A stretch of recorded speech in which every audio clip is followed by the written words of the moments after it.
Brake fail बैलजोडीनं मारले। ही बैलजोडी श्रीनाथ केसरी बैलगाडी शर्यतीची मानकरी ठरली आहे।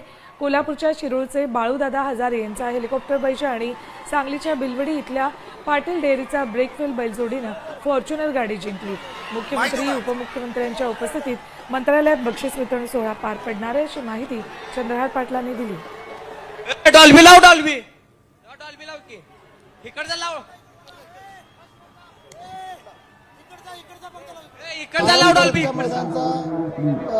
फायनल राऊंड मगाशी झालेला आहे आणि त्यामध्ये बाळूदादा हजारे यांचा हेलिकॉप्टर बैजा, त्याच पद्धतीने दुसरा जो बैल होता त्यांच्याबरोबर तो पाटील डेअरी भिलवडी यांचा ब्रेक फेल यांनी प्रथम क्रमांकाचं बक्षीस जिंकलेलं आहे। फॉर्च्युनर गाडी, तसंच 2 नंबरला थार, 3 नंबरला ट्रॅक्टर, 4 नंबरला ट्रॅक्टर आणि 5 नंबरला ट्रॅक्टर अशा अनुक्रमे बक्षिसं होती। पण प्रामुख्याने फॉर्च्युनर ही हेलिकॉप्टर बैजा आणि ब्रेक फेलने जिंकलेली आहे।